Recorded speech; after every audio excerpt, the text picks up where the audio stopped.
Welcome to my YouTube channel. तो दोस्तों, आज की इस वीडियो में हम बात करेंगे कि जो इग्नू की तरफ से आपके पास आंसर शीट आती है, जो आप जब रिवैल्यूएशन का फॉर्म फिल करते हो तो उसमें एक ऑप्शन होती है कि आप अपनी जो आंसर आपने लिखा था वो वाली शीट की कॉपी अगर आप मंगवाना चाहते हो तो वो कैसे भेजता है। तो बेसिकली हम बात करें कि किस तरह से इग्नू वाले अपना जो हमारा पेपर था उसको चेक किया था, मेरी शीट को। तो दोस्तों, आप देख सकते हैं कि ये हमारा जो MPH 003 सब्जेक्ट था उसकी जे मैंने आंसर कॉपी मंगवाई थी, क्योंकि दोस्तों मुझे लग रहा था कि मुझे कम मार्क्स मिले हैं। मैंने पेपर तो अच्छा किया था अपनी ओर से।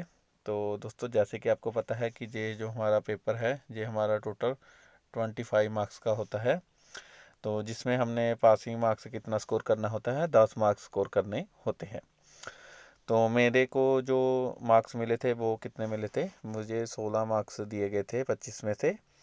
और मुझे ऐसा लग रहा था कि मेरा जो पेपर है वो काफ़ी अच्छा गया था, तो मैं एक्सपेक्ट कर रहा था कि कम से कम 20-22 मार्क्स तो मुझे मिल ही जाएंगे। तो दोस्तों, इसका नुकसान ये हुआ कि जैसे ग्रेड कार्ड में आपको मैंने बताया था कि 100 में से मार्क्स रिफ्लेक्ट करते हैं।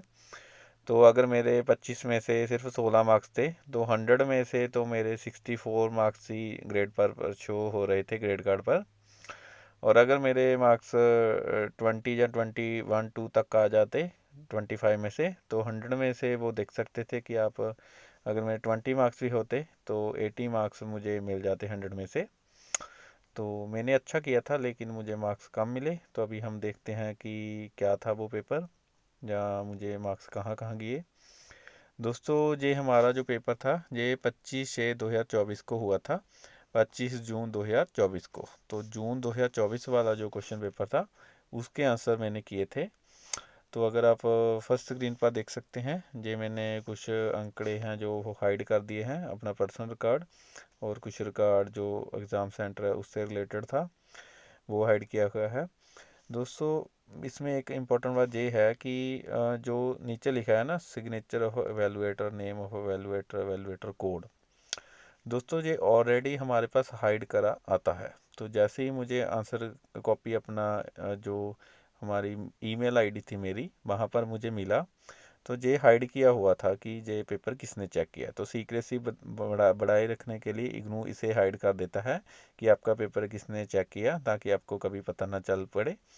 क्योंकि जैसे कुछ जानकारी होती है ना, जैसे वैल्यूएटर का नेम, वैल्यूएटर कोड वगैरह, अगर आप उसको इग्नू की वेबसाइट पर फाइंड आउट करोगे तो आपको मिल जाएगा कि किसने पेपर चेक किया होगा। तो उसको प्राइवेसी को बनाए रखने के लिए ये इस डाटे को हाइड कर देते हैं। तो मुझे नहीं पता कि मेरा पेपर किसने चेक किया। मुझे मेल पर जो हमारा स्टूडेंट एवेलुएशन डिवीज़न का लखनऊ का जो मतलब सेंटर है, वहाँ से मुझे ये कॉपी प्राप्त हुई है। तो मुझे पता था कि ये कॉपी मुझे मेल पर ही आनी है। तो मैंने जैसे ही रिवैल्यूएशन जून में अप्लाई किया था, जून के रिजल्ट आने के बाद, तो कम से कम 15-20 दिन बाद मुझे ये कॉपी मिल गई थी। तो क्योंकि आपको पता है कि जो हमारा पेपर था उसमें आपको 3 क्वेश्चन तो आपने 5-5 मार्क्स वाले करने थे और एक क्वेश्चन आपको 10 मार्क्स वाला करना था। तो टोटल 25 मार्क्स का था और 10 मार्क्स आपको पास होने के चाहिए थे। तो मुझे सिर्फ 16 मार्क्स दिए। दोस्तों, पास तो मैं हो गया था, लेकिन ऐसा था कि मुझे ऐसा था कि मार्क्स अच्छे आएंगे, तो इसीलिए मैंने कॉपी मंगवाया था। तो आप देख सकते हैं कि मुझे ए पार्ट में 4 मार्क्स दिए गए 5 में से, बी पार्ट में भी 4 मार्क्स दिए गए, और C part sorry E part, A C E मैंने 3 अटैम्प्ट किए थे, और एक मैंने जो 10 मार्क्स वाला था वो अटैम्प्ट किया था। तो एक में भी 4 मार्क्स, दूसरे में भी 4 मार्क्स, लेकिन तीसरे में मुझे सिर्फ 1 मार्क्स ही दिया 5 में से। और फिर जो 10 वाला क्वेश्चन था उसमें मुझे 7 मार्क्स ही दिए। तो इस तरह मुझे जो फर्स्ट क्वेश्चन था उसमें से जो 15 में से मुझे सिर्फ 9 मार्क्स दिए, और जो सेकंड क्वेश्चन था उसमें मुझे 7 मार्क्स दिए। इस तरह मुझे टोटल 16 मार्क्स दिए गए। तो ये था मेरा जो मार्किंग, जो मुझे मार्क्स प्राप्त हुए। तो अभी हम देखते हैं कि कैसा था कॉपी। तो जैसे कि आपको पता है कि जो फर्स्ट आपका पेज है वो तो ब्लैंक ही होता है। फिर नेक्स्ट पर मैंने लिखना स्टार्ट किया। तो मैंने सबसे पहले दोस्तों जो हमारा सेकंड क्वेश्चन था 10 मार्क्स वाला, मैंने वो वाला अटैम्प्ट किया। उसमें मैंने बी पार्ट किया। बी पार्ट बेसिकली मैक्सवेल की इक्वेशन से रिलेट करता था क्वेश्चन। तो मैंने कैसे अटैम्प्ट किया, सबसे पहले मैंने लिखा था कि जो 4 फंडामेंटल लॉज होते हैं इलेक्ट्रिसिटी और मैग्नेटिज्म के, उसकी मैंने 1 बाय 1 लिखा। जो पहला था Gauss law in electric field, उसकी डेफिनेशन लिखी और उसका मैथमेटिकल फॉर्म लिखी, और फिर इसको जो हमारा ऑपरेटर होता है उसकी फॉर्म में भी लिखा, डेल ऑपरेटर की प्रॉस में। फिर मैंने लिखा Gauss law for magnetic field, उसकी मैंने डेफिनेशन लिखी कि गॉस लॉ की डेफिनेशन क्या होती है मैग्नेटिक फील्ड के लिए।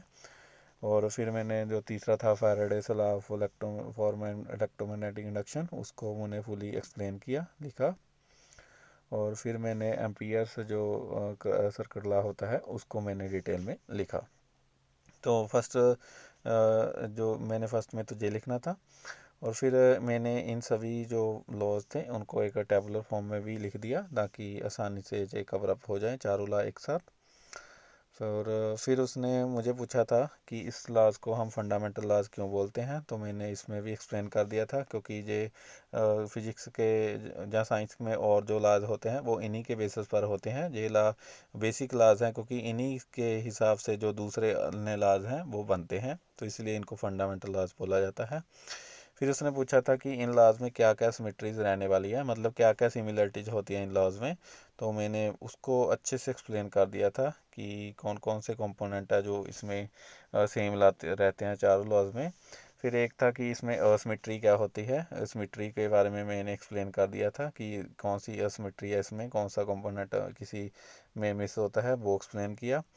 और फिर था कि इस एसिमेट्री को हम कैसे रिमूव कर सकते हैं। ठीक है दोस्तों, तो ये मैंने पूरा जो बातें उन्होंने पेपर में पूछी थी, पहले तो पूछी थी कि 4 फंडामेंटल लॉज क्या होते हैं, इन्हें फंडामेंटल लॉज क्यों बोलते हैं, इसमें क्या क्या सिमिलरिटीज़ हैं, सिमेट्रीज़ हैं और क्या क्या असिमेट्रीज़ हैं। तो मैंने पूरा एक्सप्लेन किया। तो दोस्तों देख सकते हैं कि मुझे इसमें एग्जामिनर ने कितने मार्क्स दिए, 7 मार्क्स। तो 10 वाले क्वेश्चन में मुझे कितने मार्क्स का दिए गए, 7 मार्क्स मुझे मिले। तो मैंने देखा कि मुझे 3 मार्क्स जहाँ से कट कर दिए, तो आई डोंट नो कि वो कैसे काटे। तो वो तो चलो दोस्तों कोई बात नहीं, हर किसी एग्जामिनर की अपनी अपनी मार्किंग होती है। उनको शायद मेरे क्वेश्चन में कुछ ना कुछ और चाहिए था जो शायद मैंने नहीं लिखा, तो इसलिए मुझे मार्क्स उन्होंने काट लिए। तो हाँ, तो मुझे 10 मार्क्स में सिर्फ 7 मार्क्स ही मिले। क्वेश्चन हालांकि सिंपल था और मैंने काफ़ी ज़्यादा एक्सप्लेन भी किया था। तो कुछ लोगों को लगता है कि शायद नंबर ऑफ़ पेजेस ज़्यादा भरने से अच्छे मार्क्स आते हैं। तो देख सकते हैं मैंने इस पेपर के लिए 1 2 3 4 5 6, कम से कम 6 पेज में आंसर लिखा था 10 मार्क्स के लिए। तो जो पूछा था वही लिखा था, तो फिर भी मुझे कितने मार्क्स मिले, 7 मार्क्स मिले।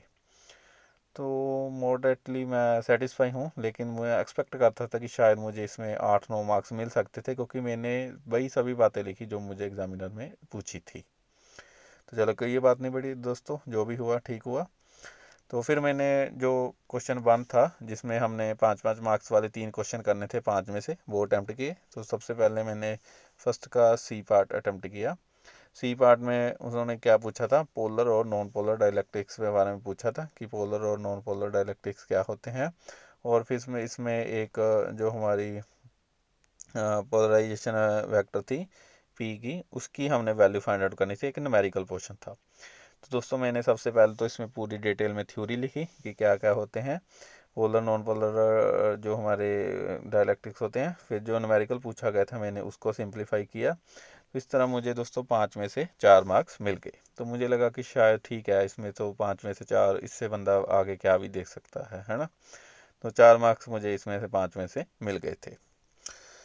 और फिर दोस्तों मैंने अटैम्प्ट किया फर्स्ट का ए पार्ट। फर्स्ट में मैंने ए पार्ट में क्या पूछा था, electric field due to a uniform infinite line charge, linear charge density के लिए जो इलेक्ट्रिक फील्ड होता है उसको पूछा गया था। इसमें डायग्राम भी बनानी थी, मैंने डायग्राम अच्छे से बनाई, जो भी डायग्राम बन रही थी। और फिर मैंने इसकी जो भी डेरिवेशन थी उस डेरिवेशन को ड्राइव किया और फिर पूरा प्रॉपर आंसर निकाला। और देख सकते हैं इसमें मुझे कितने मार्क्स मिल गए, 4 मार्क्स मिल गए। तो दोस्तों देखो, दोनों मुझे 5-5 वाले क्वेश्चन में से कितने मार्क्स मिले, 4-4 मार्क्स मिल गए। और फिर जो मेरे मार्क्स कटे वो लास्ट वाले में, लास्ट वाला दोस्तों क्या था, जो वो था बेसिकली जो फेरोमैग्नेटिक मटेरियल होते हैं उसमें डोमेन अलाइनमेंट कैसे होती है। तो दोस्तों मैंने तो अपनी ओर से ठीक लिखा था, कोशिश की थी, लेकिन शायद क्योंकि मेरे पास ना उस दिन समय कम था, मैं जजमेंट प्रॉपर नहीं कर पाया समय की। तो मैंने जल्दबाजी में ये क्वेश्चन अटैम्प्ट किया था, तो इसलिए मुझे कितना मार्क्स मिला, इसमें सिर्फ 1 मार्क्स ही दिया गया। तो इस तरह दोस्तों देख सकते हैं कि जो मैंने 3 क्वेश्चन 5-5 मार्क्स वाले किए थे, उसमें एक में 4, दूसरे में 4 और तीसरे में मुझे 1 मार्क्स मिला। तो इस तरह मुझे टोटल 9 मार्क्स दिए गए इसमें से। और फिर जो एक हमारा 10 मार्क्स का क्वेश्चन था, उसमें मुझे कितने मार्क्स दिए? 7 मार्क्स दिए। तो इस तरह दोस्तों देख सकते हैं कि मुझे टोटल कितने मार्क्स मिले? 4, 4, 1 और 7। टोटल मुझे कितने मार्क्स दिए गए? 16। तो मुझे 25 में से 16 मार्क्स मिले। तो मेरा पेपर तो क्लियर हो गया, बट लेकिन मैं मार्क्स से ज़्यादा सेटिस्फाई नहीं हुआ, क्योंकि मैं एक्सपेक्ट कर रहा था 20-22 मार्क्स आने चाहिए थे। तो दोस्तों हाँ, मैंने ये भी देखा कि मैं लास्ट वाला क्वेश्चन अच्छे से अटैम्प्ट नहीं कर पाया। तो अगर मैं इसको अच्छे से अटैम्प्ट करता तो मुझे शायद इसमें से भी 3-4 मार्क्स मिल जाते, तो मेरे ऑलमोस्ट 20 तक मार्क्स आ जाते। तो इसलिए मैंने दोस्तों इस पेपर का रिवैल्यूएशन नहीं भरा था, क्योंकि मुझे लगा था कि इसमें आगे एग्जामिनर क्या मार्क्स देगा मुझे। और हाँ, मैंने दोस्तों एक पेपर का लास्ट टाइम रिवैल्यूएशन भी भरा था, मैथमेटिकल मेथड्स ऑफ फिजिक्स का। उसमें भी दोस्तों मुझे शायद 50 में से 30 मार्क्स मिले थे।